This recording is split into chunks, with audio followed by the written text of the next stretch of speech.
Hey Doc, in episode 96, I talked about how to get what you want at work. And that was really in the context of you asking for something at your job, likely in a state of burnout. You're asking for a schedule change. You want to decrease your FTE, things like that. And it was specifically about preparation for said meeting to make that request, or even if you're writing an email, just getting your thoughts together and presenting information in the most effective way to get what you want. And I wanted to talk about a different type of meeting that you could get called into that also needs preparation, even though you won't be able to prepare as much. But it's still something that happens to a lot of people where they get called in for a meeting. They get told you're going to meet with leadership on X day and you have no idea what it's about. Or they say they want to discuss your future, or they say something cryptic that in general, you know, it's not good. And you're like, oh my God, what the fuck do I do? So I wanted to talk about that because I've had a few clients who, before we were working together, got called into meetings and they were terrible experiences. And for both of them, that was the turning point that made that job completely terrible. It was the starting point for things to crumble. And what was central to those situations was this feeling of helplessness, this feeling of being blindsided, of being forced into agreeing to things, and just feeling disempowered. So I really want to talk about those types of meetings and what you can do to make sure that you stay in control and you never feel disempowered and like they have one over you and you have no choice but to do whatever they say. So say you get an email. Somebody says, we put a meeting on your calendar. You're going to meet with the chief of your department on this day. Now, they may not give you a reason. A lot of the times, if this happens, chances are you kind of have an idea because things may not have been going well. You may have gotten warnings about things before, say your charts. You have a ton of charts open. You are always running behind in the office. Your RVU numbers aren't where they need to be. There's usually some kind of inkling, but they may not even come out and say exactly what the meeting is about. And that's step one. Get as much information about what this meeting is about as possible. And the easiest way to do that is to ask for an agenda because that is a very innocent request. It's a very reasonable request. Like, you're calling this meeting, you must know what it's about. So please tell me, because that is the start of control, like maintaining control, is having you in a meeting where you have no idea what you're going to come up against, what to expect, and therefore cannot prepare for. So if you get that kind of email saying, hey, we have a meeting, we want to discuss something, or you want to discuss something that is quite vague, ask for clarification, ask for an agenda so that you know what you're getting yourself into. So in addition to the agenda, you also want to find out who else is going to be at this meeting and if you are allowed to bring anybody, because having an advocate, having a trusted person that can come in with you is always helpful, because you don't want it to be this closed off meeting with a he said, she said situation.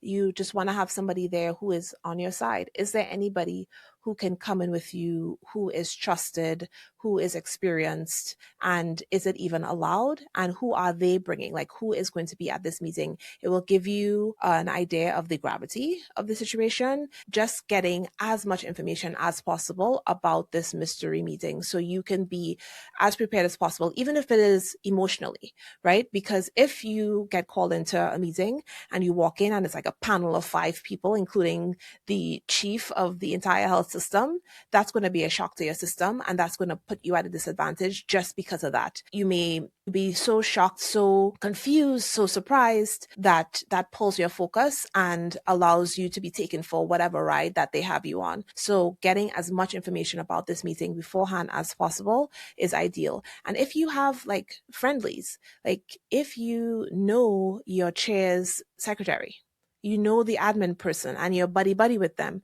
ask them. Like, use whatever tools that you have. If you know somebody else in leadership is going to be at the meeting and they are friendly to you and they can be trusted, just pull them aside and be like, hey, what is this about? You know, just to be as prepared as possible. And depending on your situation, if it is something where you feel as though you may be terminated, you want to start doing a little bit more prep work.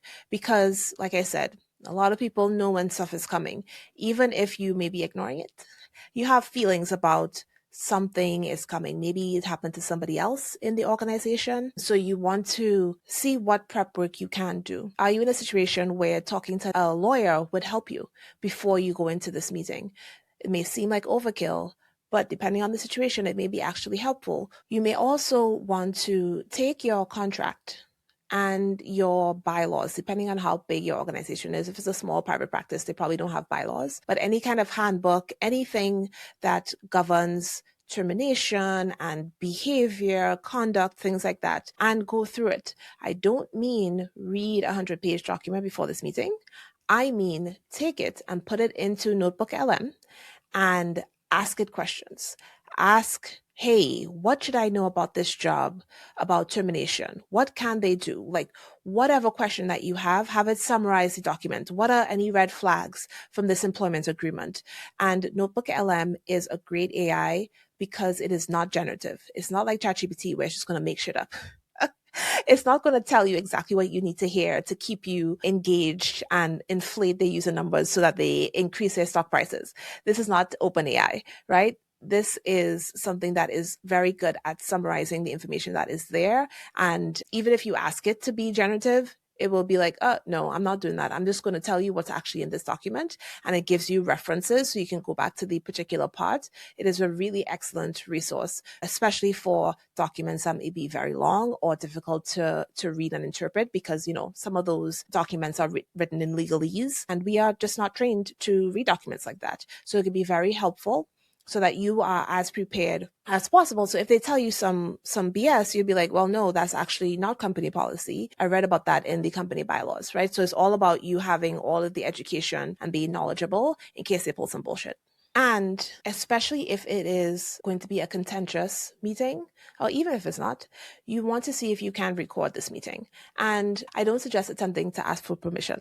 This is self-preservation. This is to make sure you don't miss anything. This is to make sure that you can have proof of what is said in this meeting. And chances are, once you pull out a phone to record, people are going to be defensive. And depending on the state that you live in, it may actually be illegal to record. So don't even bother to ask permission. For that, the chances are they're going to say no. What you want to do is check in your state to see if it's a two-party consent state. So I used to live in California, and if you are going to record anyone, they have to know and they have to consent to be recorded. And that's kind of like when you're on the phone with customer service and they say this call may be recorded for customer whatever. They're not telling you that because they want to be nice. They're telling you that because they have to. You want to see, because I had a client who was in a state where it was not a two-party consent state, and she definitely went into one of these meetings and recorded the entire thing. She didn't use it for anything, but it was just helpful to have that backup. And you never know what is going to be said. You never know how people are going to lie about what was in the meeting. You just never know.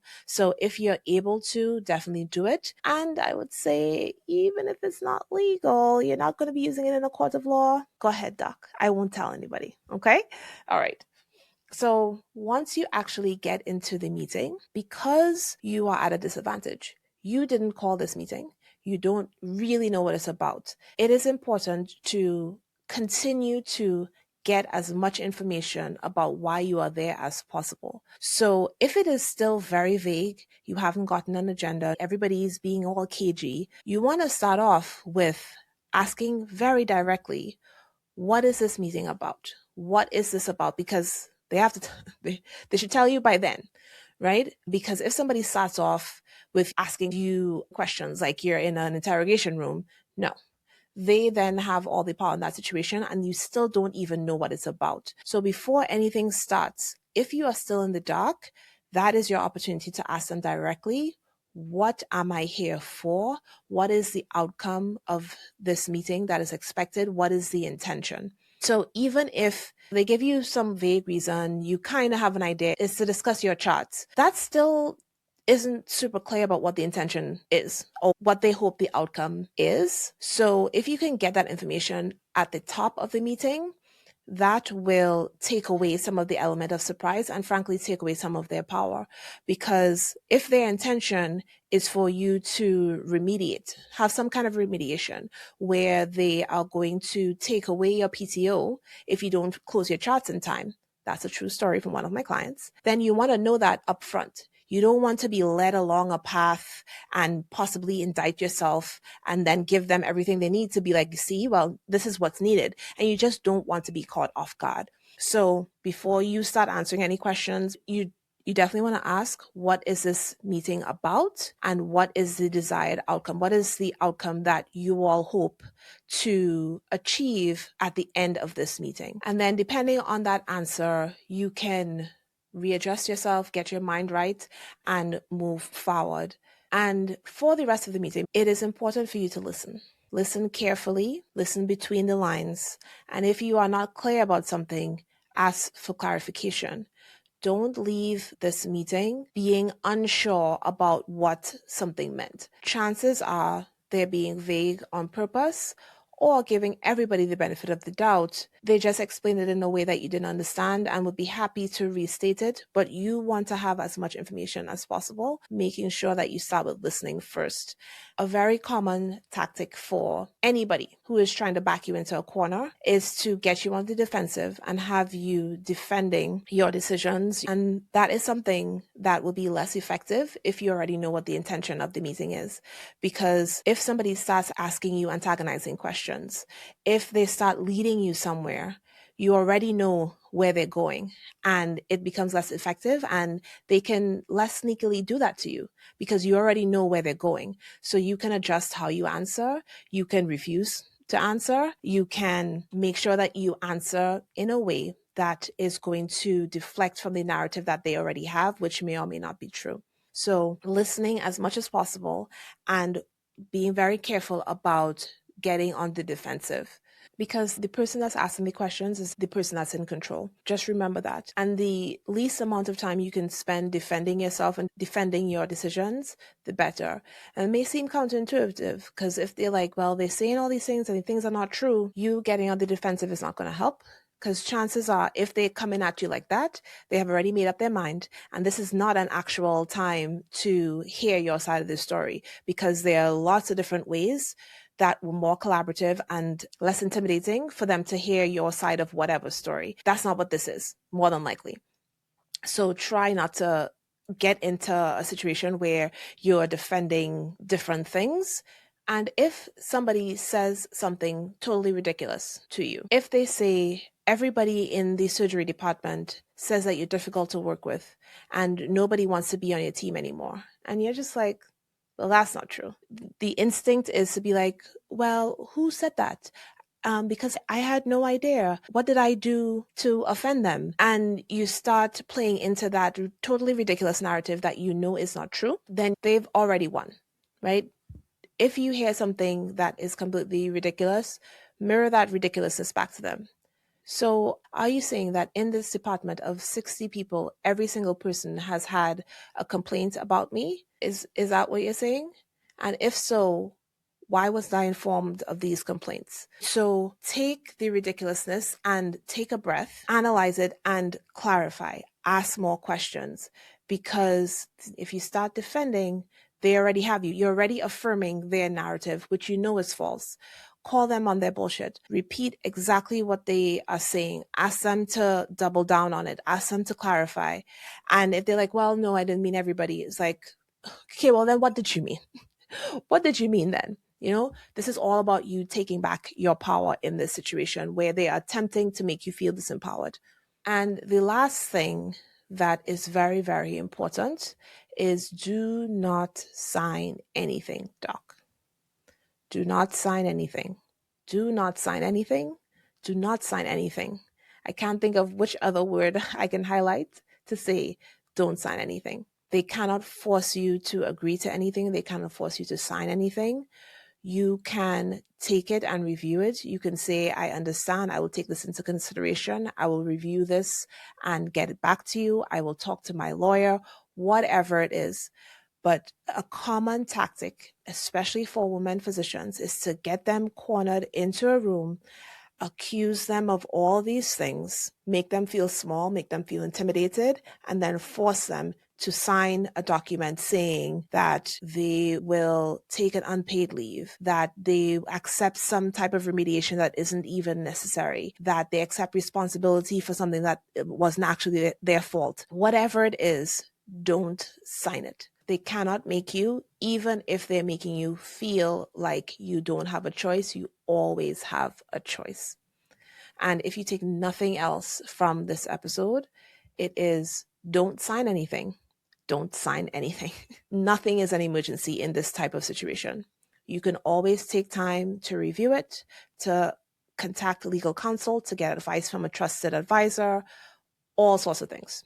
And the more they are pushing you, the more suspect that is, and likely the more power you have. Of course, there are a million variables to a situation like this, but the core principles are the same. You want to, when you are notified about this meeting, to ask for an agenda, find out who's going to be there, see if you have any trusted people that will give you the scoop about the details of this meeting. Collect as much information as possible. You want to talk to a lawyer if you can, if you think it's necessary. You want to review your contract and your bylaws with the help of your trusted non-generative AI to make sure that you are as educated as possible. And you want to check and see if you are allowed to record this meeting secretly, and then check with yourself to see if you care about the state laws and decide what you're going to do. That's all before the meeting. During the meeting, immediately get clarity on what this meeting is about. If you were not satisfied with the answers you got before, ask them at the top of the meeting. You start asking the questions first. The person asking the questions is in control. What is this meeting about? Then, slightly related but separate, what is the intention? What do you all hope to get out of this meeting? What is the desired outcome from this meeting? Because if the desired outcome is to get you to sign a piece of paper saying that you are on probation, you want to know that from the beginning. If they dodge, keep asking, be persistent. What do you hope to come out of this meeting? And honestly, just doing those things will put you in full control of this meeting and have you as prepared to dodge bullshit as possible, as protected. So you get more clarity on why you're there. You get the intention. The next thing is to listen. Listen, listen, listen. And as you're listening, you ask clarifying questions. If things don't make sense, don't let it slide. You can interrupt, feel free. Try to avoid getting in the defensive as much as possible. If they ask you a question and you're not sure where they're going, it seems like it's out of left field, ask, where are you coming from? I'm not sure the relevance of this question. Can you explain what you mean? Whatever you need to do to make sure that you know where this is going. If they are saying ridiculous statements that are not true or only half true, mirror back the question to them. Ask them to clarify. Is this really what you're saying? Are you saying that you really believe that I cursed a nurse out in front of the entire OR staff and nobody had anything to say about it? Like, is that what you're asking me? Whatever it is, clarify, call them on their BS, mirror it back to them, and get them to double down or to say exactly what they actually mean. That is not involve you defending things that aren't even true. And of course, the number one thing, what is it? Don't sign anything. Don't agree to anything. You do not have to sign anything, Doc. They cannot make you. They cannot make you. Okay? Take everything into consideration. Follow up with your lawyer if it's that serious. Follow up with a friend. If you don't have any friends at your job, find a friend from residency, find an old mentor to just like process what just happened and hopefully listen to the recording, right? So another reason to have the recording. So I hope this is helpful so that you feel as empowered and as clear and less scared if you get called into a meeting like this. And if you just got this email or the meeting is coming up and you're like, oh shit, I really want to review these things with Dr. Toya, schedule a strategy coaching session. We will go through all of these things. I'll hear exactly what your situation is, and we'll work through what you need to do to be as prepared and how you need to move during this meeting so that you have as much agency and the least amount of fear as possible. The link is in the show notes. It can be found on my website at drtoyacoaching.com/coaching. In all of my bios on Facebook and Instagram, the link is there. You do not have to figure this out alone, Doc. You don't have to prep on your own. I'm here to support you, right? So if you know somebody who's going into a meeting like this, share this episode with them. There are too many of us that are getting bamboozled and hit over the head with these clandestine meetings that are only there to systematically work us out. You know what I'm talking about. It may have happened to you. It may have happened to a doc that you know. And the only way that we prevent this from happening and prevent people from sham peer reviews and being forced out of their jobs is that we prepare, we share the stories of it, and we help each other work through it. Right, so share it with a doc who needs to prep for a meeting like this. It will go a long way, and doing all the other things will help other docs find it. So subscribing to the podcast, rating, giving a 5-star review, sharing on social media will all help other physician moms get this very, very important information. All right, Doc, I will see you on the next episode of Stethoscopes and Strollers.